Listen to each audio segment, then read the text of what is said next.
قال الله تبارك وتعالى اقترب للناس حسابهم وهم في غفلة معرضون۔ سورہ الانبیاء کی یہ پہلی آیت ہے۔ اللہ رب العالمین نے لوگوں کو ہوشیار کیا ہے کہ تمہارا حساب انتہائی قریب ہے، اور غفلت کی نیند میں جو لوگ سوئے ہوئے ہیں وہ مرنے سے پہلے ہوش میں آ جائیں اور اپنی آخرت کی تیاری کر لیں۔ اقترب للناس حسابهم، لوگوں کا حساب انتہائی قریب آ چکا ہے۔ وہم فی غفلۃ معرضون، جبکہ لوگ غفلت میں پڑے ہوں اور اللہ کی طرف پلٹ کے آنے سے منہ موڑا ہوا ہے، اللہ کی طرف ابھی تک نہیں آ رہے ہیں۔ اللہ رب العالمین نے قیامت کو انتہائی قریب قرار دیا۔ فرمایا وما امر الساعۃ الا کلمح البصر، فرمایا اس قیامت کا آنا تو پلک جھپکنے میں ہی ہے، آنکھ جھپکنے کی طرح یہ قیامت آ جائے گی۔ سورہ المعارج میں فرمایا انہم یرونہ بعیدا ونراہ قریبا، یہ کفار جو ایمان نہیں لاتے یہ سمجھتے ہیں قیامت بہت قریب ہے۔ وَنَرَاهُ قَرِيبًا، فرمایا اللہ نے میں کہتا ہوں قیامت انتہائی قریب ہے۔ صحیح بخاری کی معروف حدیث، ایک بدوی اعرابی آتا ہے اور اللہ کے رسول صلی اللہ علیہ وسلم سے قیامت کے متعلق سوال کرتا ہے، متی الساعہ، قیامت کب آئے گی؟ خاتم النبیین اللہ کے محبوب جناب محمد رسول اللہ صلی اللہ تعالی علیہ وآلہ وسلم نے فرمایا ما اعدت لها، یعنی تو نے اس کی تیاری کیا کی؟ پیغمبر اکرم صلی اللہ علیہ وسلم کے جواب میں بھی حکمت ہے، ہمارے لیے سبق ہے کہ اصل جو چیز ہے وہ تیاری ہے۔ قیامت کب آئے گی؟ قیامت کی نشانیاں کیا ہیں؟ قیامت سے پہلے کیا ہونا ہے؟ یہ معاملات تو ہو کر رہے جو اللہ نے طے کر دی ہیں۔ قرآن مجید میں جو پیشن گوئیاں اللہ نے فرما دی، صحیح حدیث میں جو پیشن گوئیاں اللہ کے رسول صلی اللہ علیہ وسلم نے ہمیں بتا دی، وہ ایک ایک چیز ہو کر رہے گی، یہ ہمارے ایمان کا حصہ ہے۔ بے شمار چیزیں ہمارے سامنے آ چکی ہیں، آپ جیسا کہ اکثر سنتے رہتے ہیں قیامت کی چھوٹی نشانیاں اور بڑی نشانیاں، وہ ہمارے سامنے آ چکی ہیں، گزر چکی ہیں، کچھ ہم اپنی آنکھوں سے دیکھ رہے ہیں، مشاہدہ کر رہے ہیں، اور کچھ نشانیاں ہیں جو آنی۔ ہمارا ایمان ان کے متعلق محض زبانی دلچسپی لینا، قصے سننے کے لیے اس میں دلچسپی لینا اور اصل چیز کو چھوڑ دینا، یعنی قرآن کے ساتھ تعلق قائم نہ کرنا، دین کیا ہے، عقیدہ کیا ہے، میری کامیابی کس طرح ہوگی، توحید کیا ہے، مجھے نجات کس طرح ملے گی، میں قبر کے عذاب، منکر و نکیر کے سوال و جواب سے کیسے بچوں گا، وہاں میدان حشر میں کون سے اعمال میرے کام آئیں گے، پل صراط پہ میں کیسے گزروں گا، نامہ اعمال میں میری نیکیاں کیسے وزنی ہوں گی، میں جنت میں کیسے جاؤں گا۔ اللہ کے رسول خاتم النبیین جناب محمد رسول اللہ صلی اللہ علیہ وسلم کے پاس میدان حشر میں جا کے حوض کوثر کے پانی سے مستفید ہو سکوں گا کہ نہیں، اور پھر اللہ کے رسول صلی اللہ علیہ وسلم کی شفاعت کا مستحق ہو سکوں گا کہ نہیں۔ قیامت کے دن میرا شمار اہل ایمان میں سے ہوگا یا ناکام ہونے والے کفار منافقین میں سے ہوگا۔ یہ اصل چیز ہے جس کی ہم نے تیاری کرنی۔ محض دلچسپی اور قصہ کوئی باتیں سننا دجال کے متعلق اور یاجوج و ماجوج کے متعلق باقی جو نشانیاں ہیں وہ ہمارے ایمان میں شامل ہیں، اگر آ جائیں ہم نے جو سنی ہے ان کا علم رکھنا بھی ضروری ہے، لیکن محض ایک قصے کی حد تک دلچسپی لینا، اصل چیز جیسا کہ آپ نے سنا تیاری نہ کرنا، پھر بھی یہ ناکامی ہے۔ اسی لیے آپ صلی اللہ علیہ وسلم نے اس بدوی اعرابی سے یہی پوچھا، معاد طلب، قیامت کب آئے گی؟ ایک اور سبق بھی ہے اس میں، قیامت کب آئے گی یہ اللہ کا کام ہے۔ اللہ نے تو اس کا حتم علم اپنے پیغمبر صلی اللہ علیہ وسلم کو بھی نہیں دیا، کسی فرشتے کے پاس بھی اس کا علم نہیں، اللہ کے علاوہ کوئی نہیں جانتا قیامت کب آئے گی، وہ کون سا سال ہوگا، کون سا مہینہ ہوگا، جمعہ کون سا ہوگا، جمعے کے دن آئے گی یہ نشانی بتا ہے، کون سا جمعہ ہوگا، اللہ نے یہ چیز اپنے پاس غیب میں راز میں رکھی، یہ اللہ کا کام ہے، وہ اللہ کا قیامت سارے معاملات ہوں گے، یہ دنیا اپنے اختتام پر جائے گی، اس نے جانا ہے، یہ معاملات فسادات بدامنی کفار کو عارضی غلبہ مسلمانوں کے اوپر یہ ملنا ہے، لیکن بالآخر والعاقبۃ للمتقین انجام کار اہل تقوی کا ہے۔ جامع ترمذی ابن ماجہ کی معروف حدیث ہم اپنی آنکھوں کے سامنے مشاہدہ نہیں کر رہے، فرمایا تم اللہ رب العالمین کے دین سے اس قدر دور ہو جاؤ گے، اس قدر کمزور ہو جاؤ گے، جہاں تمہارا دین بھی جائے گا تمہاری دنیا بھی چلی جائے گی۔ جس طرح دسترخوان پر آئے ہوئے مہمان جب انتظار کرتے ہیں انہیں بلایا جاتا ہے، کھانا لگ جاتا ہے، وہ کس طرح ٹوٹ پڑتے ہیں، فرمایا کفار قومیں اس طرح تمہارے اوپر ٹوٹ پڑے، ایک ہو جائیں گی، تم مسلمانوں پر وہ ظلم ڈھائیں گے، تمہارا جینا دو بھر کر دیں گے، ظلم کرتے رہیں گے، تمہارے ظلم کی داستانیں وہ سنانے کے لیے بھی کوئی تیار نہیں ہوگا، سننے کے لیے بھی کوئی تیار نہیں ہوگا۔ سوشل میڈیا جو اصل ظلم ہے وہ تھوڑی دکھا رہا ہے، معلوم ہی نہیں ہے، یہ سب ظلم مسلمانوں کے ساتھ ہو رہا ہے، سارے کفار یہود نصارہ اور باقی ہندو اور سوشلزم ملحد سب ایک ساتھ ہیں اسلام اور مسلمانوں کے خلاف، فرمایا اس طرح تمہارے اوپر ٹوٹ پڑے۔ یہ ملحد کمیونسٹ دہریے جو اللہ کو نہیں مانتے، کسی دین کو نہیں مانتے، لیکن آپ دیکھیں ان کی سب سے زیادہ دشمنی دین اسلام کے ساتھ، باقی ادیان کے ساتھ ان کے جب مذہبی معاملات آ جائیں تو اس قدر وہ اپنے دل کا بغض نہیں نکالتے جس قدر اسلامی شاعر حج کا موقع ہو، جہاد کا موضوع ہو، مساجد ہو، اذان ہو، قرآن ہو، اس کے خلاف جو اپنا وہ زہر اگلتے ہیں، آپ مجھے دین کو سب ایک ہو جائیں، یہ ساری چیزیں ہم دیکھ رہے ہیں، مسلمان بے بس، یہ سب معاملات ہونے ہیں، یہ اللہ کا کام ہے، قیامت کب آئے گی، تمہارا کام ہے اس کی تیاری کرنا، یعنی آج تک ابھی تک اگر میری عمر 40 سال کی ہے، 50 سال کی ہے، 60 سال کی ہے، میں نے رب کی توحید کو ہی نہیں پہچانا تو میں نے قیامت کی کیا تیاری کی ہے، رب کی معرفت یہ بھی نہیں آئی۔ آپ اس دجال کے موضوع پر آج ہم اس خطبے میں مزید کچھ گفتگو کریں گے، اس میں یہ چیز بھی آگے آئے گی، اصل چیز دجال کے فتنے سے بچانے والی رب کی معرفت ہے، دجال کے فتنے سے جو بچ گیا وہ سارے فتنوں سے بچ جائے گا، سب سے بڑا فتنہ دجال، جو اس سے بچ گیا وہ سارے فتنوں سے بچا، وہ رب کی معرفت ہے، اس فتنے سے بچنے کی جو بنیاد ہے وہ یہی ہے۔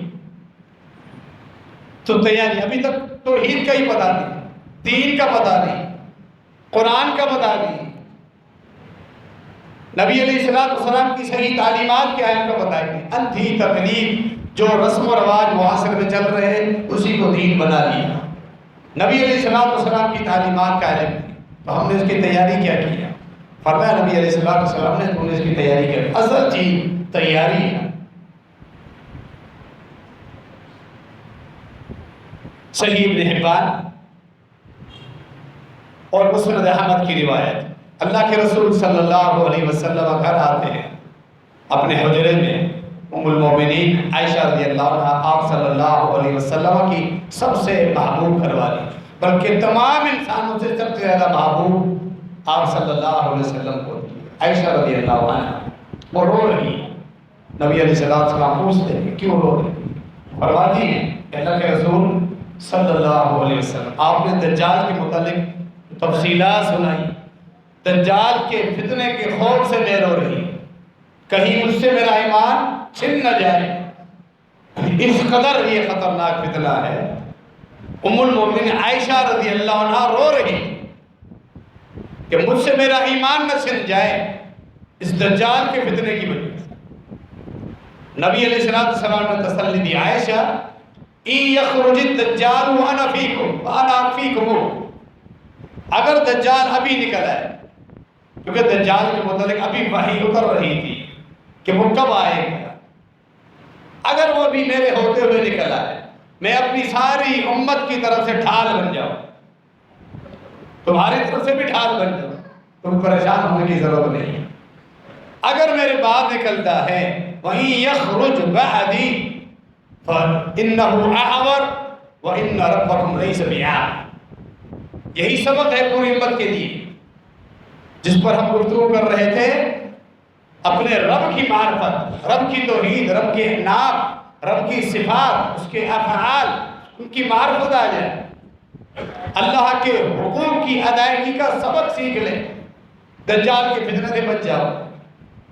فرمایا تو سن لو، اگر میرے بعد دجال نکلتا ہے، عائشہ رضی اللہ عنہا کو جو نصیحت کی وہ پوری امت کے لیے نصیحت ہے، تو سن لو، وہ کانا ہے، ایک آنکھ سے کانا ہے، تمہارا رب کانا نہیں، وہ تو بے عیب ہے، تو بہت بڑا عیب ہے۔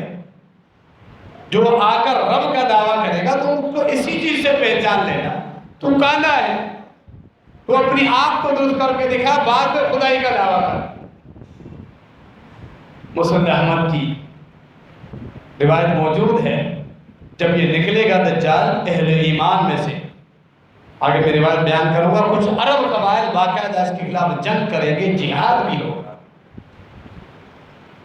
تو لڑنے والا ایک نوجوان اس کے سامنے آئے گا، یہ کہے گا میں خدا ہوں۔ نوجوان اس سے کہے گا، معرفت دیکھیں رب کی، جیسا کہ رسول اللہ صلی اللہ علیہ وسلم نے پوری امت کو نسخہ بیان کیا، نصیحت کی، طریقہ بتایا دجال کو پہچاننے کا۔ تمہارا رب بے عیب ہے، وہ دجال کالا، یہ کہے گا تو رب ہے تو ابھی دنیا میں کیسے آ گیا؟ ہمارے رب کی معرفت یہ ہے جو ہم نے قرآن میں پڑھی، جو اللہ کے رسول صلی اللہ علیہ وسلم نے بتائی ہے، رب کو اہل جنت جنت میں جا کر دیکھیں گے، دنیا میں کوئی اس کو نہیں دیکھ سکتا۔ اللہ تعالیٰ کا دیدار یہ جنت میں ممکن ہے۔ اللہ کے سب سے برگزیدہ پیغمبر موسیٰ علیہ السلام اس خواہش کا اظہار ہے، اللہ نے فرمایا لن ترانی، دنیا میں تو مجھے نہیں دیکھ سکتا۔ وہ آیت پڑھے گا مومن، لا تدرکہ الابصار وہو یدرک الابصار، اللہ نے قرآن میں فرمایا کہ اللہ وہ ہے، آنکھیں دنیاوی آنکھ، مخلوقی آنکھ اس ذات کا احاطہ نہیں کر سکتی، جبکہ وہ ایک ایک آنکھ کا احاطہ کرنے والا ہے، وہو یدرک الابصار یعلم خائنۃ الاعین وما تخفی الصدور۔ وہ تو آنکھوں کی خیانت، یہ پلک کیوں اٹھ رہی ہے، یہ آنکھیں اس طرف ترچھی کیوں گھوم رہی ہے، دل میں نیت کیا ہے، وہ رب تو اس سے بھی واقف ہے، لیکن رب کو دیکھنا، احاطہ کرنا کسی مخلوق کے بس میں نہیں۔ تو رب ہے دنیا میں، ہم تجھے کیسے دیکھیں؟ اس طرح دجال اس کے سامنے مغلوب ہو جائے، یعنی اس کی معرفت کے لیے قرآن پڑھیں، آپ اس کا ترجمہ پڑھیں، قرآن کا ہی پتہ نہیں، عرب کا یہی تعارف نہیں ہے کہ رب کو ہم دنیا میں نہیں دیکھ سکتے، تو دجال کے فتنے میں پھنس جائے گا وہ لوگ، وہ آدمی پھنس جائے گا جس کا قرآن سے تعلق ہی نہیں کہ کیوں فرمایا۔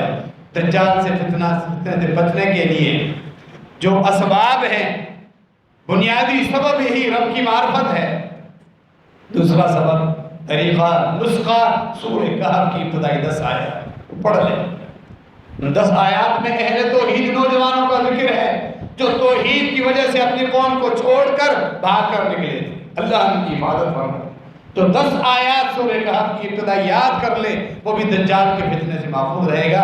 تعلق پھر بھی قرآن کے ساتھ ہے، توحید کے ساتھ، دجال کے فتنے سے بچنے کا یہ نسخہ۔ دوسرا نسخہ، مکہ اور مدینہ میں رہائش اختیار کرنا، وہاں دجال نہیں آئے، حتیٰ کہ آزمائے گا اللہ رب العالمین۔ صحیح مسلم میں روایت ہے، جب وہ مدینہ نہیں آ سکے گا، فرشتے تلوار لیے اس کے سامنے کھڑے ہوں گے، یہ باہر ایک میدان پہ پڑاؤ ڈالے گا، پھر اللہ رب العالمین آزمائے گا، 3 مرتبہ زلزلہ آئے گا مدینہ منورہ۔ پہلی مرتبہ حق کا زلزلہ آئے گا، حق کے ایمان والے جن کے ایمان ہلکے ہوں گے، نفاق ہوگا، وہ ظاہر ہو جائیں گے، مدینہ چھوڑ کے دجال کے لشکر میں آ کر گئے، وہ کہیں گے ہمیں تحفظ اب دجال کے پاس ہے، مدینے میں بھی تحفظ نہیں، اللہ کی آزمائش۔ دوسری مرتبہ اس سے بھی زوردار زلزلہ آئے، پھر کچھ مزید جن کے اندر نفاق تھا، کچھ چھپا ہوا، وہ بھاگے، واقعی اب مدینے میں بھی سکون نہیں، وہ بھی بھاگے، کچھ باقی بچیں گی، اللہ بالآخر زوردار زلزلہ لائے۔ اب باقی معمولی بھی جن کے اندر نفاق تھا وہ بھی نکل کھڑے ہو گئے، دجال کے لشکر کے ساتھ آ کر کے، باقی بچ جائیں گے خالص اہل ایمان، مدینے کے اندر نہیں آ سکتے۔ تو مکہ اور مدینہ کی رہائش اختیار کرنا یہ بھی سبب ہے دجال کے فتنہ سے بچنے کے۔ اللہ رب العالمین نے اس دجال کے آنے سے پہلے بھی ہمیں نشانیاں دکھائی۔ آج امت میں بالخصوص پاکستان اور ہندوستان بر صغیر میں جو خرافات صوفیت کے نام پہ ہم دیکھ رہے ہیں، قبر پرستی کے نام پر جو ہم دیکھ رہے ہیں، بزرگان دین کی پرستش، ان کی پوجا، ان کی بندگی ہندو بتوں سے مانگتے ہیں، اور یہ لوگ قبروں میں فوت شدگان بزرگوں سے مانگتے ہیں، بالکل برابر۔ یہ خرافات مکہ اور مدینہ میں، حجاز میں آپ کو نہیں، یعنی دجالی فتنے باقی دنیا میں ابھی سے آ چکے ہیں۔ اللہ نے اب بھی ان دونوں سرزمین، دونوں حرم کو محفوظ رکھا ہوگا۔ جتنی خرافات باقی دنیا میں، ربیع الاول کے مہینے میں کتنا تماشا نبی علیہ السلام کی برتھ ڈے کے نام پہ لوگ مناتے ہیں، وہاں خاموش فضائیں ہوتی ہیں۔ محرم الحرام کے مہینے میں کیا تماشا ہوتا ہے، کیا گند ہوتا ہے، وہاں خاموش اور سکون ہو، خاموشی اور سکون ہو۔ یہ نشانیاں ہیں رب العالمین اہل حق کے لیے۔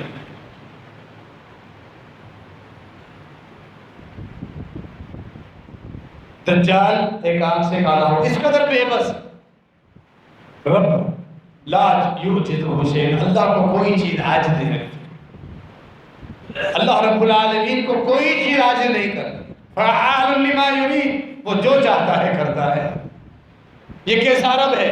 مدینے میں نہیں آ سکتے پھر پابندی، تو رب ہے اپنے اختیارات میں پورا عمل تو کر کے دکھا، مکے میں داخل ہو کے دکھا، طور پہاڑ پہ نہیں جا سکے گا، بیت المقدس میں نہیں داخل ہو سکے گا، تو بے اختیار ہے، اپنی آنکھ کو بھی نہیں درست کر پا رہا، تو رب کیسا ہے؟ اس کی ٹانگیں پھری ہوئی ہوں گی اندر کی جانب، دونوں پاؤں آپس کی طرف ملے ہوئے ہوں، اس طرح چل رہا ہو جس طرح پولیو کا ایک مریض ہوتا ہے۔ بہت جادو اور ٹیکنالوجی کے دور پہ لوگوں پر یہ غلبہ حاصل کرتا رہے گا جن کے پاس ایمان نہیں ہوگا، اپنے رب کی معرفت نہیں ہوگی۔ فرمایا نبی علیہ السلام نے اس کی پیشانی پر کاف فا را، یعنی کفر واضح طور پہ لکھا ہوا، کفر اس کی پیشانی پہ لکھا ہوا ہے۔ کیا اب بھی مسلمان نہیں پہچانیں گے؟ فرمایا صحیح مسلم کی روایت، یقرأہ کل مؤمن کاتب و غیر کاتب، یہ کفر کا لفظ ہر مومن پڑھ پائے گا، چاہے وہ پڑھا لکھا ہو یا ان پڑھ ہو۔ مومن اپنے ایمان کی روشنی میں رب کی جو معرفت تھی، وہ اسی معرفت کی بنا پر دجال کو پہچانے گا، اس کی پیشانی میں کفر لکھا ہے، وہ پہچان جائے گی۔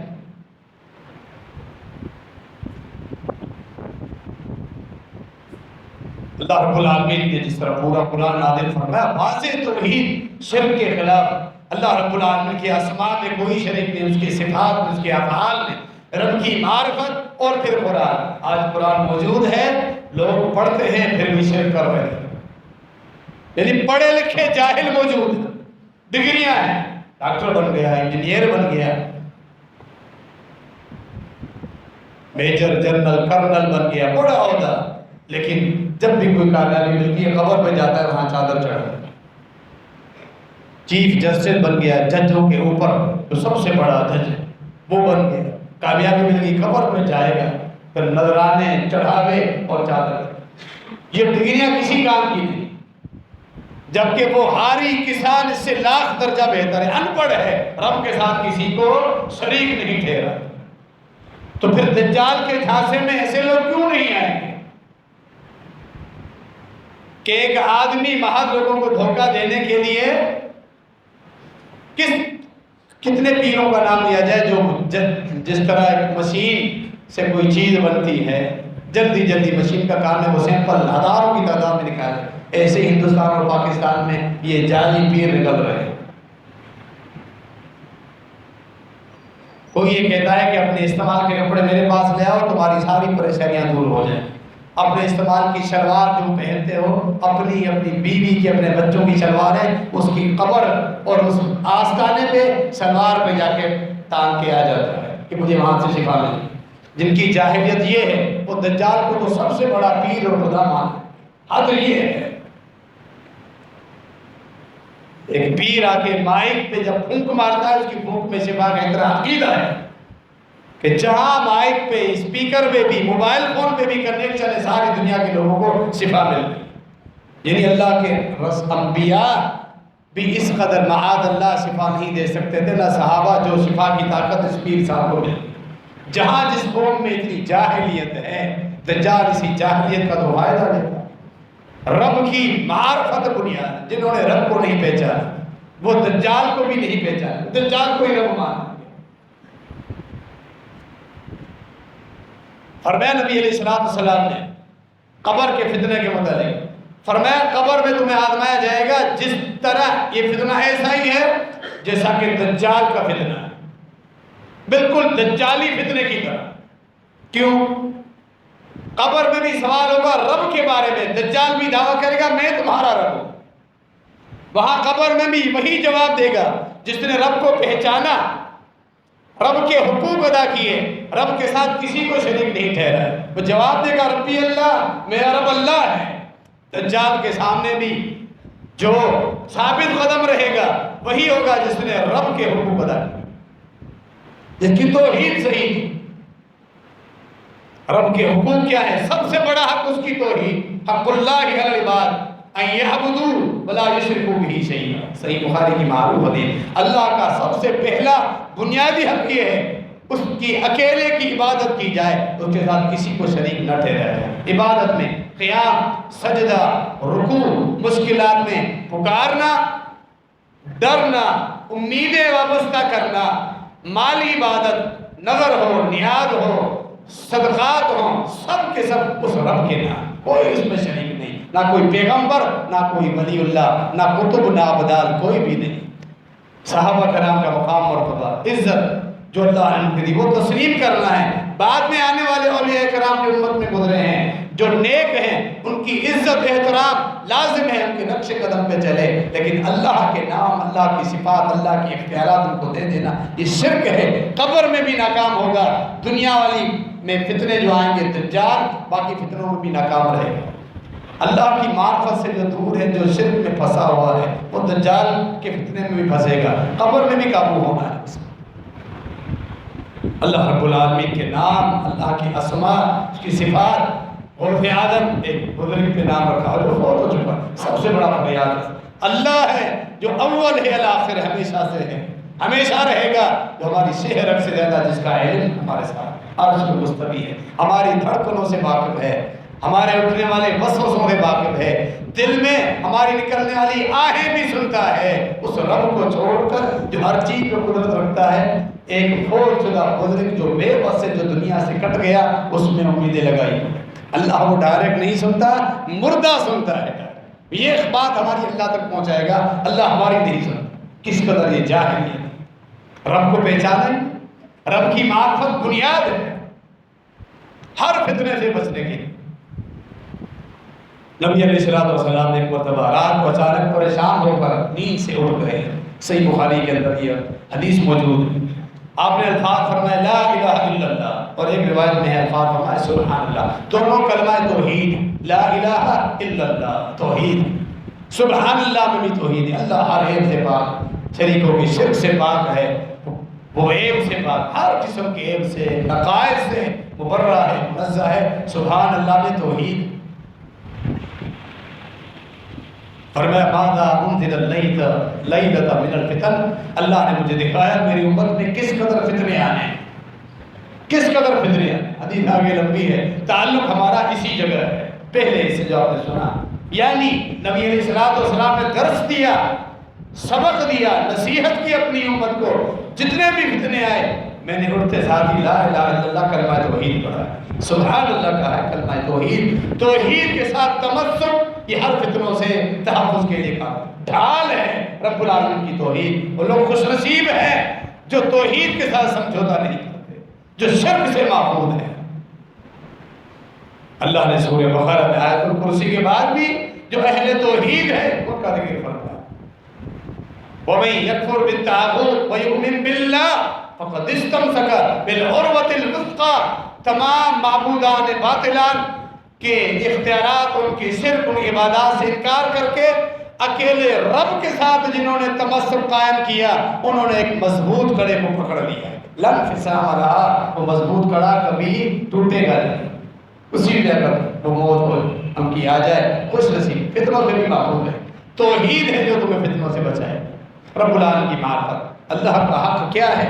توحید، اور اس کے بعد اللہ کے فرائض جو اللہ نے معاف نہیں کیے۔ جب تک انسان زندہ ہے، جب تک وہ مجنون نہیں ہو جاتا، ذہن اس کا ساتھ ہے۔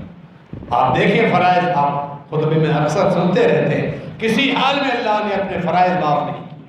5 وقت روزانہ کے فرائض، رمضان مبارک کے روزے، صاحب استطاعت ہے زندگی میں 1 مرتبہ حج، صاحب استطاعت ہے زکوٰۃ کے احکامات، یہ فرائض ہیں۔ جو اللہ کے فرائض پورے کر رہا ہے توحید کے ساتھ، انشاءاللہ ہر مرحلے میں، ہر فتنے میں، آزمائش میں اللہ اس کو سرخرو کرے۔ بہت بڑے فتنے آنے ہیں، بہت بڑی آزمائشیں آنی ہیں۔ ہم تو نیند کے فتنے سے نہیں نکل رہے، اتنے ہلکے ہیں ہم، اتنا ہمارا ایمان ہے، اس قدر ہم کمزور ہیں، ہم سے فجر نہیں پڑی جاتی، اس قدر کمزور۔ دجال کے فتنے سے کیسے لڑیں گے ہم؟ فلسطینی کے خلاف جہاد کے لیے تیار ہیں، نیند کے خلاف جہاد کر کے فجر پڑھنے آتے ہو؟ ہم اپنے آپ سے پوچھیں اللہ کے بندو، یہی تو آزمائشیں ہیں جو ہم اپنے آپ کو چیک کریں گے۔ نیند سے ہم سے اٹھا نہیں جا رہا، فجر ہم سے پڑھی نہیں جا رہی، با جماعت 5 نمازیں، دکان ہم چھوڑ کے آتے نہیں، دوسری جماعت مل جائے گی، جماعت کو چھوڑیں۔ جو اصل چیز ہے، جو نچوڑ ہے، جو کریم ہے، یہ جماعت ہے 5 جن کے اندر ثواب کے خزانے، اجر کے پہاڑ اللہ نے رکھ دیے، وہ تو ہم ضائع کر رہے ہیں۔ باقی فلسطین جائیں گے ہم جہاد کر لیں۔ باتیں کرنا آسان ہے، اپنے آپ کا تجزیہ کریں، جو نفس کے خلاف پہلا جہاد ہے وہ تو کریں۔ اللہ کے بنیادی حقوق، فرائض کی پابندی، رب العالمین کی توحید، اس کے ناموں کے ساتھ کسی کو شریک نہ کرنا، اس کے کاموں میں کسی کو شریک نہ کرنا، اس کی ذات میں کسی کو شریک نہ کرنا، یہ ساری چیزیں ہیں جو انسان کو دجال سے محفوظ رکھیں۔ اللہ رب العالمین ہم سب کی اصلاح فرمائے، دجال سمیت تمام فتنوں سے اللہ ہمیں محفوظ رکھے، ثابت قدم رکھے، خاتمہ ہمارا ایمان اور خیر پر ہو، آمین۔ وما علینا الا البلاغ۔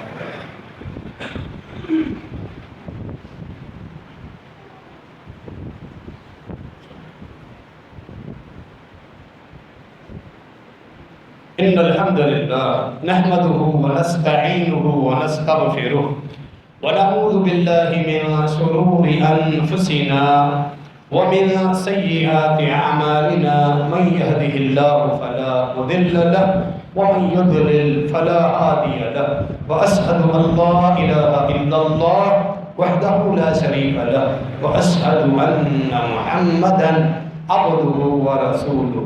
فرمایا نبی مکرم خاتم النبیین جناب محمد رسول اللہ صلی اللہ علیہ وسلم نے دجال کے پاس آگ بھی ہوگی، اس کی جہنم، اور اس کے پاس جنت بھی ہوگی۔ فرمایا فنارہ جنت و جنتہ نار، جو وہ اپنی آگ دکھائے گا، نہ ماننے والوں کو وہ پھینکتا رہے گا، نہیں ماننا، ڈٹ جانا، اس کی آگ قبول کر لے، اللہ کے ہاں جنتوں میں چلے جاؤ۔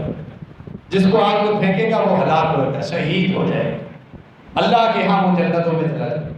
لیکن جس نے اس کی جنت دیکھی، لالچ میں آ گیا، ڈر گیا اور دنیاوی جنت کو ہی قبول کر لیا، وہ جنت میں اس کو پھینک تو دے گا، اللہ کے ہاں وہ جہنمی ہو۔ دجال کی آگ عارضی ہوگی، اس کی جنت بھی دھوکا، اللہ کی آگ عارضی نہیں، وہ ہمیشہ ہوگی۔ اللہ کی جنت دھوکا نہیں، حقیقت۔ فرمایا اس کی جہنم کو قبول کر لینا تاکہ اللہ کی جنت میں چلے جاؤ۔ یہ جو فتنہ ہے یہ دجال کا، اس کی ابتدا دنیا میں اس قسم کے فتنے موجود ہیں۔ کتنی ایسی حرام کاریاں ہیں جو دنیا میں ہمیں میٹھی نظر آتی ہیں، جن میں مٹھاس نظر آتی ہے، لیکن ان کی جو مٹھاس ہے اللہ کی ناراضگی کا سبب بنے۔ انسان حرام کما کے یہ چاہتا ہے میں بہترین اپنا گھر بنا لوں، لیکن وہ آخرت میں اللہ کے محلات سے محروم رہے گا۔ یہی دجال والی جنت ہے۔ حرام کے پیسوں سے اگر گھر میں ٹھنڈک کے لیے گرمیوں میں اے سی لگاتا ہے، دنیا کی ٹھنڈک آ گئی، آخرت میں جنت کی ٹھنڈک سے محروم رہو۔ ہر چیز پہ اپنا آپ کو قیاس کرے گا۔ اسی طرح دنیاوی ترقی، اسٹیٹس، دنیاوی معاملات، سہولیات، لگژری لائف کے لیے جو حرام چیز اختیار کرو گے، گویا کہ یہ وہی دجال والی جنت ہے جو تمہیں دنیا میں مطلوب ہے، آخرت میں رب کی جنت تمہیں نہیں چاہیے۔ ان حرام خوریوں کو بھی انسان چھوڑتا ہے، سادہ زندگی گزارتا ہے، تکلیف ہے، سادگی ہے، پریشانیاں ہیں، باقی لوگ ترقی کر رہے ہیں، میں پیچھے رہ گیا، لیکن وہ یاد رہے یہ جس دنیاوی جہنم کو اس نے قبول کر لیا ہے، یعنی تکلیف کو، اللہ اس کو جنت میں بھیجے۔ یہ آزمائش چل رہی۔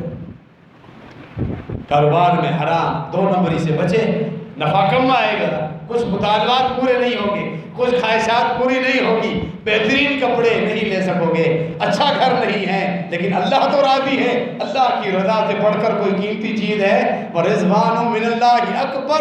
ساری دنیا ایک آدمی کو مل جائے، حرام کما کر ایک آدمی حلال میں گزارا کرے، دنیا کچھ نہیں ملی، اللہ کی رضا مل جائے، اللہ نے فرمایا میری رضا سب سے بڑی چیز۔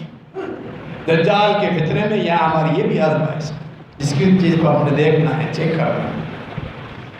فرمایا نبی علیہ السلام نے کہ دجال اپنا فتنہ پھیلائے گا، 40 دن کے لیے آئے گا، کل اس کے لیے 40 دن ہوں گے۔ پہلے ابتدائی دن 1 سال کا ہوگا، دوسرا دن 1 مہینے کا، تیسرا دن 1 ہفتے کا، 37 دن نارمل ہو۔ صحابہ کرام نے سنا، مسند احمد کی یہ روایت ہے، فوراً پوچھ لیا صحابہ کرام نے، اللہ کے رسول پھر ہم ہوں، آپ کی امتی ہوں گے، اگر ہمارے ہوتے آ گیا آپ کے بعد ہم نمازیں کیسے پڑھیں؟ وہی سوال اللہ کے فرائض جو بنیادی حقوق، یعنی اگر 1 دن 1 سال کے برابر ہے، پورے سال میں 5 نمازیں؟ فرمایا نہیں، پھر تم نماز کا اندازہ رکھو کہ فجر اور ظہر میں کتنا عرصہ ہوگا، گیپ ہونا چاہیے، 4 گھنٹوں کا، 5-6 گھنٹوں کا، ظہر اور عصر میں کتنا گیپ ہے، عصر اور مغرب میں، اس طرح تم نے نمازیں، اللہ کے فرائض ہم بھی نہیں چھوڑے۔ دجال کے ہوتے ہوئے وہ دنیا میں شرنگیریاں پھیلا رہا ہوگا، تم نے کوئی کونا پکڑنا ہے، پہاڑوں پہ جنگلات میں چھپ جانا ہے، اللہ کے فرائض وہاں بھی اس حالت میں بھی پورے کرنے، وہ معاف نہیں ہوں۔ پھر فرمایا نبی علیہ السلام نے دجال کے خلاف جو جنگ ہوگی، جو جہاد ہوگا، عیسیٰ بن مریم کا نزول ہونا ہے، جب یہ فتنہ پھیلائے گا، مسلمانوں کو خلیفہ اشارہ اس میں ملتا ہے کہ مہدی جو خلیفہ نکلنا ہے وہ بھی مسلمانوں کی جماعت میں ہوگا۔ دمشق میں ایک مسجد میں عصر کی نماز کی تیاری ہوگی، اسی اثنا میں عیسیٰ بن مریم نازل ہوں گے۔ بالکل ایسا لگے گا کہ ابھی نہا کر آئے ہیں، بالوں سے گویا کہ پانی ٹپک رہا ہو، غسل کرنے کے بعد جس طرح پانی ٹپک رہا ہو، 2 سبز چادریں پہنی ہوئی ہوں، آئیں گے، امام مہدی آگے کریں گے، کیونکہ مطالعہ ہے احادیث کا، عیسیٰ بن مریم نازل ہونے ہیں دمشق میں، تو انہیں کہا جائے گا تقدم، آگے آئے، نماز پڑھے۔ فرمایا نہیں، میں نبی علیہ السلام کی کسی امتی کے پیچھے نماز پڑھوں۔ یہ کیوں فرمایا امتی کے پیچھے نماز؟ تاکہ پتہ چل جائے اللہ کے رسول صلی اللہ علیہ وسلم خاتم النبی، ان کی شریعت قیامت تک چلے گی۔ میں عیسیٰ بن مریم بھی محمد رسول اللہ صلی اللہ علیہ وسلم کی شریعت کا پیروکار پابند ہوں۔ یہاں کوئی فقہ نہیں، نہ فقہ حنفی، نہ فقہ حنبلی، نہ فقہ حنفی، نہ شافعی۔ قرآن و حدیث جو شریعت، جو لوگ قرآن و حدیث پر ہیں وہی خوش نصیب، وہی دین قیامت تک چلے گا، کسی فقہ کا کوئی تصور نہیں ہو۔ پھر فرمایا نبی علیہ السلام عیسیٰ بن مریم جب اتریں گے، مسلمان کے خلاف مل کر جہاد کریں گے۔ یہ 2 جماعتیں، ایک یہ، دوسرا غزوہ ہند کرنے والے، سنن نسائی کی صحیح سند۔ فرمایا اصابتان من امتی، میری امت کے 2 جماعتیں خوش نصیب ہیں، اللہ نے جن پر جہنم کی آگ حرام کر، میری امت کی 2 جماعتیں خوش نصیب ہیں، اللہ تعالیٰ نے دونوں پر جہنم کی آگ کو حرام کر دیا۔ فرمایا اصابۃ تغزو الہند، ایک وقت آئے گا میری امت کے جماعت، میری امت میں سے ایک جماعت ہندوستان کے خلاف جہاد کرے گی، ہند کے خلاف غزوہ ہند، وہ لڑیں گے، ہندو مت کا خاتمہ کریں گے، وہ غالب آئیں گے ہندوؤں پر۔ یہ سب سے بڑے خوش نصیب ہوں گے اللہ رب العالمین نے جن پہ جہنم کی آگ کو حرام کر دیا۔ ہمارا جو آج کل بنا ہوا معاملہ، جیسے یہ تماشا جوا کا چل رہا ہے، ورلڈ کپ، ملک کی ٹیم کی ہار جیت اسی کو جنگ بنا لی، یہی ہار جیت سب کچھ ہے، کوئی حیثیت نہیں ہے، لوگ جیتتے ہیں ہارتے ہیں، کوئی ہارے کوئی، یہ تماشا ہے۔ تیاری کرو، اللہ رب العالمین توفیق دے، حالات بنائے، خبیث بنیے کے خلاف جہاد کی صورت میں ان کی گردنیں کاٹی جائے، ان کے پور پور کو توڑا جائے، یہ جہاد ہے، یہاں تسکین ملے گی۔ لیسفی صدور قوم مومنین، تم نے اس تماشے کو ہی سب کچھ بنا لیا، ہار گیا تو رو رہے ہو، جیت گیا تو جشن منا رہے ہو، بھاری کر رہے ہو، کس قدر بے وقوفی ہے، جاہل ہے، کھیل اور تماشے کے پیچھے پڑے۔ فرمایا بہترین لوگ جو قد واحد کریں، دوسرے اصابت تکون مع عیسی ابن مریم، جو عیسیٰ ابن مریم کے ساتھ مل کر دجال کے خلاف جہاد کریں، یہ خوش نصیب دجال کے خلاف جہاد کرنے والے۔ صحیح بخاری کے اندر پھر حدیث بات ہے، فرمایا اشد امتی علی الدجال، بنو تمیم متعلق فرمایا دجال کے خلاف سخت جنگجو ثابت ہوں گے، کو پریشان کریں گے بنو تمیم کے لوگ، عرب قبیلے۔ آج بھی نبی علیہ السلام کی حدیث یہ نعمت ہے، ہم حق کو پہچانیں، بنو تمیم کو دیکھ لیں، عرب کو دیکھ لیں، قبر پرستی، یہ میلے، یہ قوالیاں، یہ دھمالے، یہ سب ہندوستان میں ہیں، پاکستان میں ہیں۔ وہاں عرب کے جو بنو تمیم ہیں، باقی قبائل ہیں، مکہ مدینہ اہل حجاز کے لوگ، وہ ان خرافات سے، شرک سے، مدار پرستی، قبر پرستی سے محفوظ ہیں، معمون۔ بنو تمیم کے وہ ائمہ حرم آپ کو کتنی تعداد میں ملیں گے، جامعات میں، یونیورسٹیز میں پڑھانے والے بنو تمیم کے آپ کو علماء ملیں گے، اسکالر ملیں گے۔ وہاں بنو تمیم کا آپ جائزہ لیں، حق کو پہچانیں۔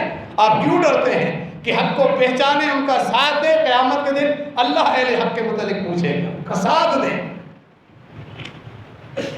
تو ان کا عقیدہ کیا ہے، ان کا دین کیا ہے، وہ نمازیں کیسے پڑھتے ہیں، دیکھیں یہ بہت بڑی نشانی ہے۔ صحیح بخاری کی حدیث، اہل حق کو وہی سے پہچانے جو دجال کے خلاف لڑیں گے، یعنی وہ دجال تک موجود رہیں گے، اور پھر دجال کے خلاف یہ آخری جنگ ہوگی، اس کے بعد پھر کوئی جہاد نہیں ہوگا، پھر قیامت یکدم آ جائے گی۔ دجال کو عیسیٰ بن مریم جا کر قتل کریں گے، تمام یہودیوں کا خاتمہ ہوگا۔ باب لد کے بعد، باب لد آج تک موجود ہے، فلسطین کا علاقہ جس پہ یہودی آج قابض ہو چکا ہے، وہ قبضے میں آ چکا ہے، اسرائیل کے قبضے میں۔ فرمایا نبی علیہ السلام باب لد، یہ بھی اللہ کے نبی علیہ السلام کی پیشن گوئی کی صداقت جو ہم اپنی آنکھوں سے دیکھ رہے ہیں۔ دجال کے پیروکار، اس کے پیچھے لگنے والے، آپ نے سنا تھا گزشتہ خطبے میں، یہودی ہوں گے، منافقین، یعنی مسلمانوں میں سے جن کا ایمان درست نہیں ہوگا، جو شرک کی بیماری میں مبتلا ہوں گے، بدعات خرافات کی بیماری میں مبتلا ہوں گے، پیر پرستی کے رسم و رواج میں مبتلا ہوں گے، وہی منافقین دجال کا ساتھ دیں۔ صرف اہل توحید بچ جائے گے، توحید جن کے پاس رب کی معرفت ہوگی۔ تیسرے لوگ، تیسرے قسم کے انسان، خواتین، کثرت کے ساتھ خواتین کا ایمان کمزور ہوتا ہے اور وہ حوصلے کمزور ہوتے ہیں، حتیٰ کہ آپ نے سنا، یہ سنن نسائی کی حدیث ہے، نبی علیہ السلام نے فرمایا کہ اس قدر لوگ اہل توحید اور باقی مسلمان جو دجال سے فتنہ سے بچنے کی کوشش کریں گے، جب دیکھیں گے معلومات ہوگی کہ عورتیں کثرت سے گھروں سے نکل کے دجال کے بعد بہت بڑا پیر، سب کچھ دیتا ہے، وہ کھانے بھی دیتا ہے، پھل بھی دیتا ہے، پانی بھی دیتا ہے، بڑی فراوان، آسانی چاہیے نا خاتون، آسانیوں کے لیے وہ وہاں جائے۔ حتیٰ کہ پھر لوگ کیا کریں گے، اپنی عورتوں کو باندھ دیں گے رسیوں کے ساتھ، باقاعدہ حدیث کے الفاظ ہیں، اپنی بیٹی کو، اپنی بیوی کو، اپنی والدہ کو، اپنی پھپھو کو رسیوں سے باندھ دیں گے، کہیں ان کا ایمان ضائع نہ ہو جائے۔ یہاں علماء نے دجال کے فتنے کی سختی کا ذکر کیا۔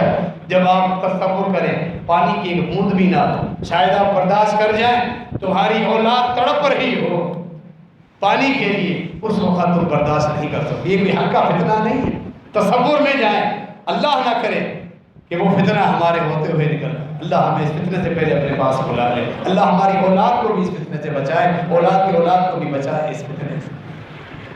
پانی کی ایک بوند بھی نہ ہو، انسان پیاس میں تڑپ رہا ہو، گلا خشک ہو چکا ہو اور بچہ مر رہا ہو پیاس، برداشت کرے گا کہ میرا بچہ پیاس میں مر جائے، تڑپ تڑپ کر میری آنکھوں کے سامنے، پھر یہ بھاگے گا، اس کی بیوی اس کو لے کر جائے گی، جاؤ میرا بیٹا مر رہا ہے، تمہیں دین کی پڑی ہوئی، تمہیں آخرت کی پڑی ہوئی، جنت کی پڑی ہوئی، میرا بیٹا مر رہا، پھر یہ جائے گا اپنی بیوی کا کہا مانے۔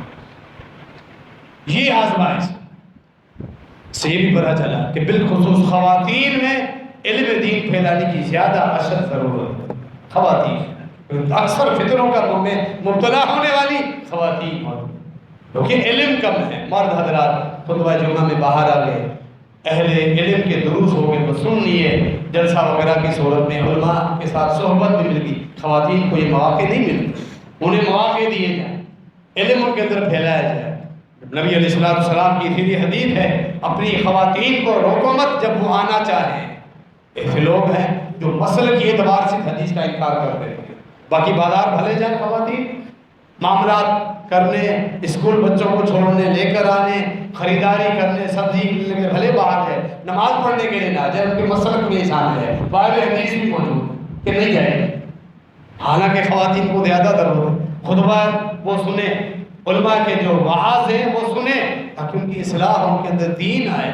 تو خاون پر، بیٹے پر والدہ کے متعلق اور بھائی اپنے بہنوں کے متعلق کے در دین پھیلانے کے بالخصوص جماعت کی طرف سے جو مدارس قائم ہیں خواتین کے لیے، جہاں صرف خواتین پڑھانے والی عالمائیں ہیں پردے میں، وہاں یہ جو علوم کا سلسلہ چل رہا ہے، کیوں نہ ہم ان کو مواقع دیں، خطبہ جمعہ میں ان کو ہم مواقع دیں۔ باقی دنیا کے متعلق ہم بڑی سختی کرتے ہیں، دنیاوی معاملات کے متعلق کھانے میں لیٹ ہو جائے، کوئی اور معاملہ خراب ہو تو حتیٰ کہ اس کی عزت کو بھی داؤ پہ لگا دیا۔ ان کے بھی حقوق ہیں، ان کا بھی حق ہے کہ اولاد کے سامنے ان کو ڈانٹنا، ان کی عزت کو اچھالنا، یہ کہاں کا درس ہے؟ دارالفتاء میں آج کل میں یہ بات اس لیے بھی عرض کر رہا ہوں، اکثر دارالفتاء میں ہمارے پاس جو کیسز آ رہے ہیں، خاوند بلیک میل کر رہا ہے اپنی بیوی، ڈرا رہا ہے طلاق دے دوں، یہ کرو طلاق دے دوں۔ کتنی بد اخلاقی ہے، اللہ کتنا ناراض ہوتا ہوگا، اپنی بیوی کو طلاق کی دھمکیاں دے دے کر ڈرا رہے ہیں۔ شرعی مسئلہ یہ ہے، دھمکی دینے سے طلاق واقع نہیں ہوتی، لیکن تم کس قدر بد اخلاقی کر رہے ہیں۔ اور پھر اپنے بچوں کے سامنے گویا کہ جب تم عزت نہیں کرو گے خاوند اپنی بیوی کی، تو اولاد اس کی کیسے عزت کرے گی؟ کہاں لکھا ہے ان کو دھمکیاں دو، طلاق دینی نہیں، دھمکیاں دے۔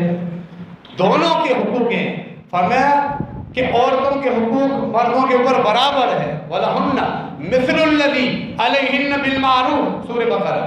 فرمایا جس طرح تم خاوندوں کے حقوق ہیں بیویوں کے اوپر، اسی طرح بیویوں کے حقوق بھی تمہارے اوپر برابر، حقوق برابر۔